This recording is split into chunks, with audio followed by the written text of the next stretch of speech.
Hello student, today we start our economics subject for TYBCom and subject name is Indian and Global Economic Development.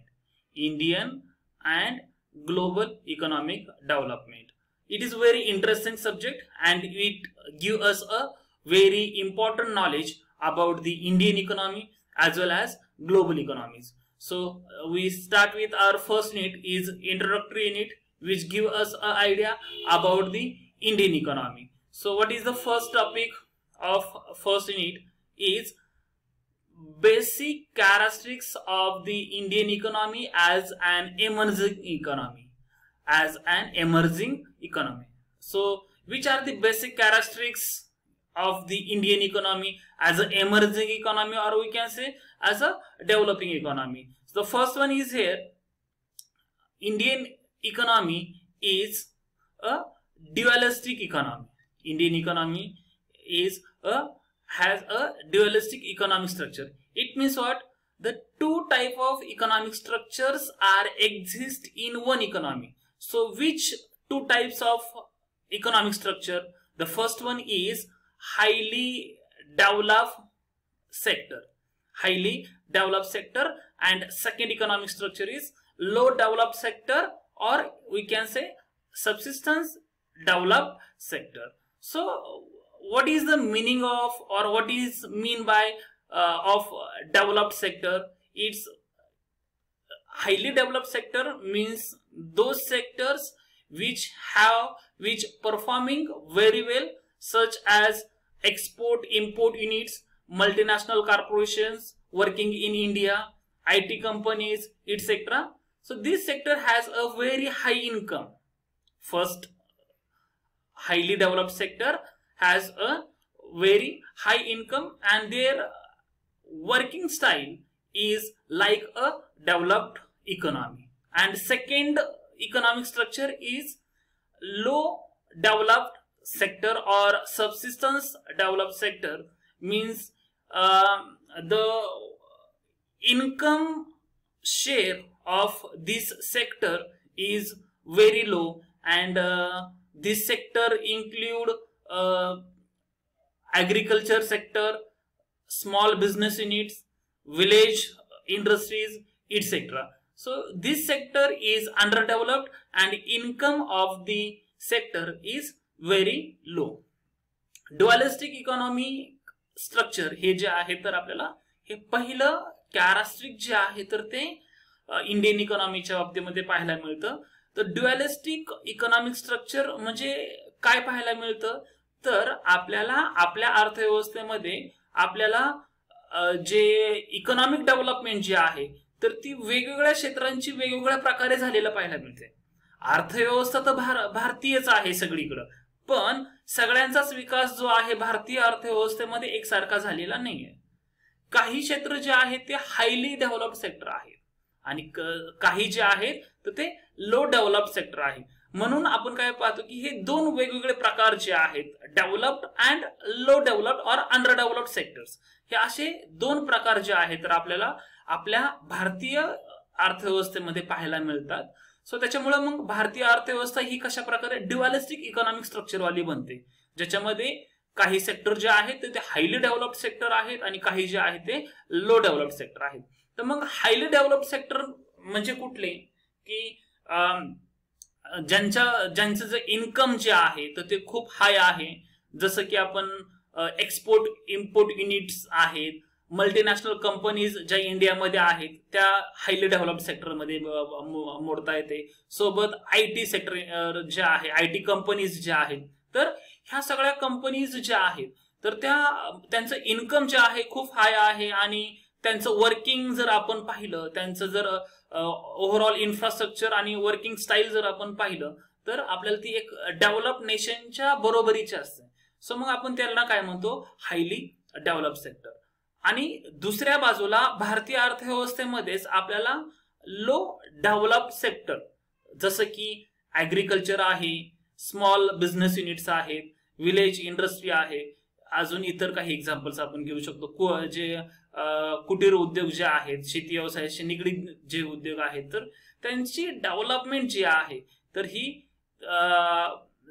इतर आपण क्षेत्रांची तुलना केली तर त्या प्रमाणामध्ये खूप कमी डेव्हलपमेंट झालेला पाहायला मिळते. सोबत ह्या क्षेत्रामधून जे आता एक्झाम्पल सांगितलं म्हणजे शेती क्षेत्र असेल, जे स्मॉल युनिट्स बिझनेस युनिट्स असतील, विलेज इंडस्ट्री, यांचं इन्कम लेवल जे आहे तर ते काय असते, खूप कमी असते. सो अशा प्रकारे आपल्याला हाय इन्कम अर्न करणारे काही बिझनेसेस पाहायला मिळतात, तर त्यासोबतच आपल्याला लो इन्कम असणारे बिझनेसेस सुद्धा जे आहे इंडियन इकॉनॉमीमध्ये पाहायला मिळतात. अशा प्रकारे आपल्याला हे दोन प्रकारे असणारे बिझनेसेस सेक्टर्स जे आहेत तर आपल्याला आपल्या भारतीय अर्थव्यवस्थेमध्ये पाहायला मिळतात. म्हणून आपण एक फीचर, एक कॅरेक्टरिस्टिक म्हणून जे आहे तर पाहतो की भारतीय अर्थव्यवस्था ही काय आहे, ड्युअलिस्टिक इकॉनॉमिक स्ट्रक्चर असणारी, म्हणजेच वेगवेगळ्या प्रकारे डेव्हलप्ड असणारे सेक्टर्स आपल्या भारतीय अर्थव्यवस्थेमध्ये आहे. देन नेक्स्ट सेकंड जे कॅरेक्टरिस्टिक आहे इंडियन इकॉनॉमीचं ते आहे low per capita income. Low per capita income. Per capita income means what? Basically, per capita income is average income earned by per person. Per capita income means what? Average income earned by per person. So, how we calculate this per capita income? Last year in National Income Unit, we have seen this concept, low per capita income. We calculate the per capita income by dividing our national income by our total population. We will get per capita income. So per capita income is a very important and major indicator to major indicator of development. We can understand the level of development with the help of this per capita income. So this is very important and major indicator of development. And this per capita income in India is very low as compared to the developed countries. In this table we can easily understand how the India's per capita income is low as compared to this developed nation. We have taken an example of USA, United States of America, has in 2016 have $58,030 per capita income.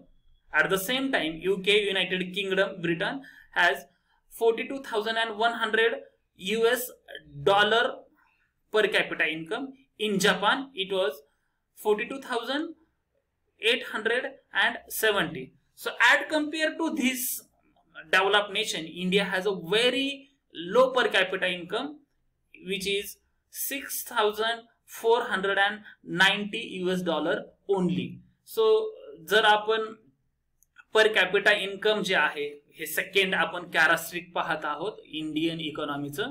Per capita income म्हणजे काय की प्रत्येक व्यक्तीला on an average जे income मिळतं तर त्या इन्कमला काय म्हटलं जातं, पर कॅपिटा इन्कम. आणि आपण ते कशा प्रकारे पर कॅपिटा इन्कम कॅल्क्युलेट करतो तर टोटल जे आपलं नॅशनल इन्कम असेल त्याला आपल्या टोटल पॉप्युलेशन डिव्हाइड केलं की आपल्याला एक average income earn by per person मिळतं.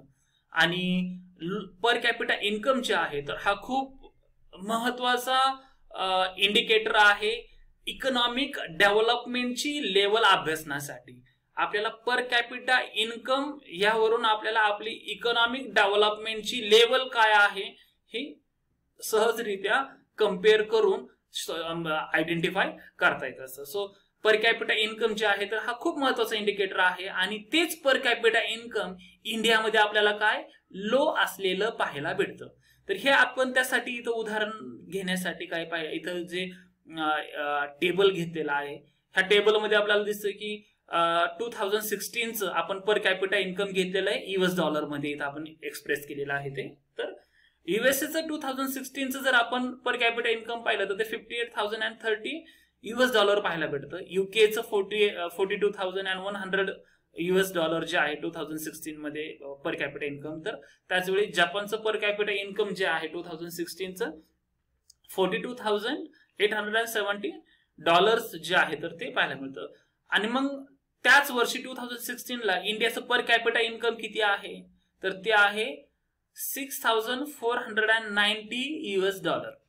सो जर आपण हे जे डेव्हलप्ड नेशन्स आहेत, UK means United state of America, USA means United state of America, UK means United kingdom आणि जपान, ह्या डेव्हलप्ड नेशनच्या तुलनेमध्ये जर आपलं इंडियाचं जर पर कॅपिटा इन्कम पाहिलं तर ते आपल्याला खूप कमी असलेलं दिसतं. जर आपण USA सोबत जर इंडियाचं पर कॅपिटा इन्कम जर कम्पेअर केलं तर USAचं पर कॅपिटा इन्कम जे आहे, USAचं per capita income is almost 9 time more than India's per capita income. भारतापेक्षा किती जवळपास 9 पट असलेलं जे आहे आपल्याला काय पाहायला भेटतं. तर मग ह्याचा अजून एक प्रकारे कसं आपण मिनिंग घेऊ शकतो की USA मध्ये प्रत्येक व्यक्ती एका वर्षामध्ये जेवढं उत्पन्न कमवते, USA मध्ये प्रत्येक व्यक्ती एका वर्षामध्ये जेवढं उत्पन्न कमवते तेवढं उत्पन्न कमवण्यासाठी भारतीयांना जवळपास 9 वर्ष लागतात. म्हणजे एका वर्षात USAच्या एखाद्या व्यक्तीने जर एका व्यक्तीला जेवढं उत्पन्न मिळतं तेवढं उत्पन्न एका भारतीय व्यक्तीला मिळवण्यासाठी 9 वर्ष काम करावं लागेल. सो एवढा मोठा डिफरन्स जो आहे तर तो आपल्याला पर कॅपिटा इन्कम मध्ये आपल्याला पाहायला मिळतो, जो एक महत्वाचं जे फीचर आहे तर ते आपल्याला पाहायला भेटतं भारतीय अर्थव्यवस्थेच्या बाबतीत, जे एक्सप्रेस करतं की भारताचं पर कॅपिटा इन्कम, ज्याला दरडोई उत्पन्न आपण म्हणतो, तर ते फार कमी आहे as compared to developed nation. Then next feature आहे, कॅरेक्टरिस्टिक आहे इंडियन इकॉनॉमीचं, ते आहे low standard of living. Low standard of living. So standard of living means what? Our needs, how we can, with which quality we can fulfill. If we complete our needs with the very good qualitative goods, then our standard of living automatically increase. But if we cannot, if we not able to complete our needs with quality goods, then our standard of living will decrease. So these quality goods is directly related with our income. If we have a good amount of income, then we can definitely purchase quality goods. But when our income is low, then we cannot able to purchase quality goods which are costly, so which are not affordable to our low income. So on the account of low per capita income, what happened? Level of consumption of necessary good things such as food, clothing, shelter, etc. Many people not able to fulfill in India, and these things reduce our standard of living. On account of low standard of living, the people, their efficiency remains low. So because of low efficiency, their productivity also remains low. So this is the one basic characteristic of the Indian economy. भारतीय अर्थव्यवस्थेमध्ये आपल्याला जे आपण तिसरं characteristic जे आहे तर ते पाहतोय, काय आहे? Low standard of living. भारतामध्ये लोकांचा जो राहणीमानाचा दर्जा जो आहे तर तो लो आहे. लो का आहे? कारण भारतीयांचं इन्कम कमी आहे. कमी इन्कम असल्यामुळं त्यांच्या गरजा ज्या आहेत तर त्या चांगल्या पद्धतीने भागवल्या जात नाही. व्यक्तींच्या ज्या आहेत नीड्स कंप्लीट होत नाहीये, त्याच्यामुळे त्यांची जी इफिशियन्सी जी आहे तर ती काय होते? कमी राहते. इफिशियन्सी कमी जर असेल तर प्रोडक्टिव्हिटी सुद्धा काय असणार आहे? कमी असणार आहे. सो अशा प्रकारे आपल्याला भारतामध्ये जे सोसायटीमध्ये स्टँडर्ड ऑफ लिव्हिंग जे आहे तर ते कमी असलेलं पाहायला मिळतं. त्याला एक मेन रिझन असं आहे की आपलं पर कॅपिटा इन्कमच कमी आहे. लोकांचं असणारं इन्कमच कमी आहे. इन्कमच जर कमी असेल तर लोक म्हणजे खूप चांगलं घर, खूप चांगलं आहार, खूप चांगले बाकीच्या व्यवस्था करू शकणार नाहीयेत. तर अशा प्रकारे इंडियामध्ये जे आहे आपल्याला लो स्टँडर्ड ऑफ लिव्हिंग जे आहे ते पाहायला मिळतं.